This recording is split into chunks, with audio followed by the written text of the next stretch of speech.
Hi everyone, this is Seven. I'm right in the middle of a video series of Urban Awakening tips. This is the video number 4. I've covered an array of tips used to gain insight, gain peace, gain joy, and gain happiness.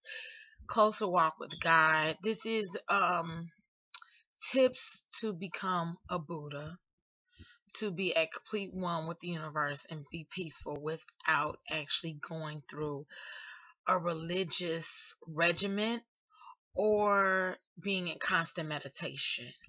So, the next tip I have is to listen to your inner voice, your inner guide, your intuition, your first mind, your Holy Spirit, whatever you want to call it. This is one that has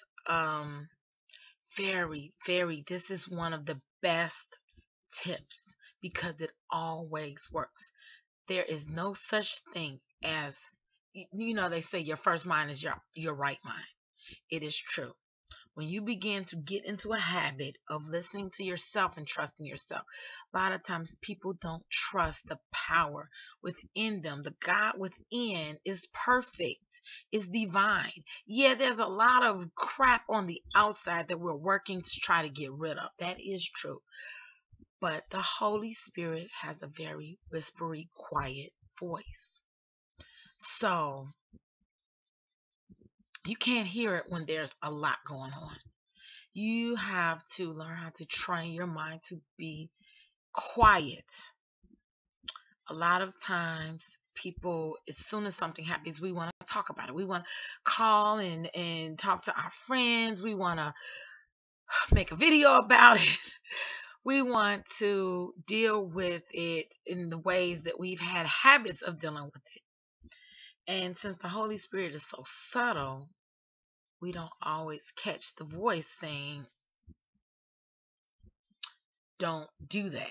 Don't go in there. Don't talk to that person. Don't pick up the phone. Don't call that person. We don't catch these very subtle things because we're so busy doing. We just co-creators. We like to create. We like to do. I used to say all the time, I'm a verb. And I am a verb. But as with a verb, there are two sides of me. There's an action verb and there's the being verb. The being verb is passive. You have to learn how to incorporate the being verb with your action verb part of you. The being verb is the part that's still. It's the subconscious mind. It's the part that actually holds the most knowledge and holds the most wisdom and is tapped into the least. So, in order to do that, some people have a strong intuition. Some people know intuitively. I have a very strong intuition. It's not so much as a whisper for me. Sometimes it is, but a lot of times if I just be still, I get the right answer. If I just relax, breathe, okay, this is what I'm working on. I don't know which direction to go in. I'm lost. Don't get me wrong. Sometimes I still freak out if something unexpected happens. Oh my God, what am I gonna do? I gotta pay this bill and this money and my car broke down. What am I gonna? Okay. Relax, be still, rest, trust God, get quiet. The answer's gonna come to you.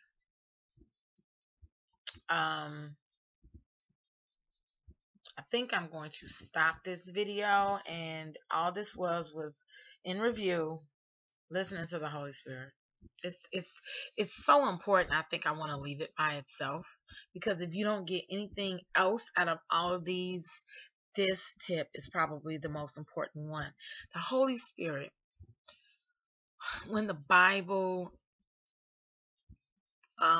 describes the Holy Spirit, it describes it as Jesus saying to the disciples that he's going to send a comforter. And on the day of Pentecost, the Holy Spirit descended and the disciples were filled with the Spirit and they began to speak in tongues. Well, I'm not saying that's not true. I'm not saying it didn't happen. What I'm saying is, if you can equate that power to a power that's with you all the time, then you will begin to understand, to trust yourself. This intuition, this first mind, this, inner guidance is already there. You don't have to ask for it. It's one of the greatest gifts that you have been given as a person, as a human being on the face of this planet, because it's there. Everybody has. There is not one person that does not have it. Okay, you guys, hope you are enjoying this series. Any questions, any comments, hit my inbox or leave them below. Thanks.